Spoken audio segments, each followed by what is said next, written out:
તો hello YouTube family, કેમ છો બધા? મજામાં નહીં? તો મજામાં દસશો.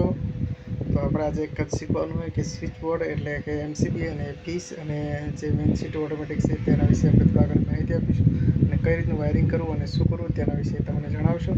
તો વિડીયોમાં બન્યા રહેજો અને વિડીયો સારો લાગે તો લાઈક શેર અને સબસ્ક્રાઈબ કરતા જજો. અને જો અમારી ચેનલમાં નવા હોય તો અમારી ચેનલને સબસ્ક્રાઈબ કરતા જજો. તો ચાલો તમને બતાવીએ કે કઈ રીતનું શું થાય અને કઈ રીતનું એડિટ થાય. તો ચાલો તો આ રીતનું બોર્ડ છે આપણે તૈયાર કરી દીધું છે, જે આપણે મેઇન સીટ ચાલુ બંધ કરવા માટે નહીં. અને આ બે ફીસ છે જે ફીસ કહેવામાં આવે છે અને કે ચાલુ બંધ કરવા માટે, બરાબર. અને આ છે આપણે ઓટોમેટિક મેઇન સીટ, જે ઓટોમેટિક રીતે હેવલ્સ કંપનીની છે એ ઓટોમેટિક પડી જાય, બરાબર. તો આ રીતના વાયરિંગ કર્યું હોય, વાયરિંગમાં કોઈ ભૂલચક હોય તો અમને કહેજો કે જે રીતનું કરવું વાયરિંગ, બરાબર. પાછળ આ રીતનું છે.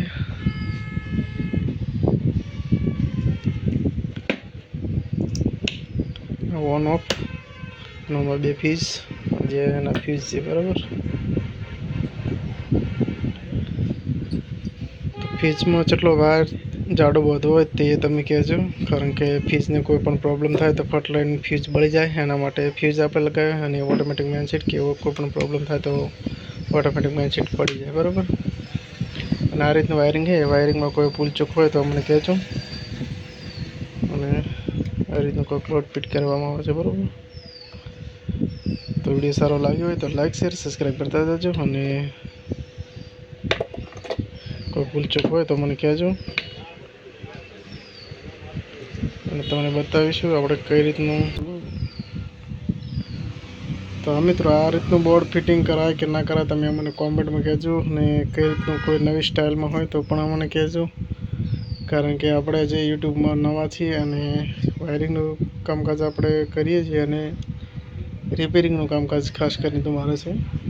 પણ જે કોઈ થોડા ઘણી માહિતી હોય તમે આપણે કહેશું. અને આપણે ના ખબર પડતી હોય તો તમે કોમેન્ટમાં કહેજો, તો આપણે એનો સુધારો કરી લઈશું.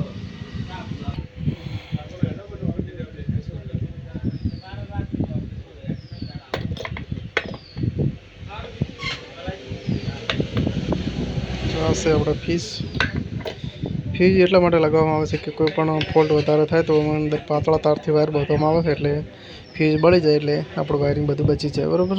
અને ઓન ઓફ એટલે કે કોઈ પણ કામકાજ કરવું હોય તો આપણે ઓન ઓફથી બંધ કરી શકાય અને કામકાજ આપણે કરી શકાય. આ ફ્યુઝ કાઢેલા તોય ચાલે, એટલા માટે બધી વ્યવસ્થા છે. અને કોઈ પણ આના કોઈ શોર્ટ સર્કિટ કે ફોલ્ટ થાય તો આ એમસીબી એટલા માટે મારી છે 32 એમ્પિયરની, કે કોઈ પણ પ્રોબ્લેમ થાય તો ફટાક લઈને પડી જાય, એટલે આપણે કોઈ વાયરિંગમાં કોઈ પ્રોબ્લેમ થાય નહીં. કારણ કે અત્યારે ઘરનું વાયરિંગમાં એસી છે, પંખા છે, સીલિંગ ફેન છે, કોઈ ફ્રીજ છે, એવી બધી વસ્તુ હોય છે, બરાબર.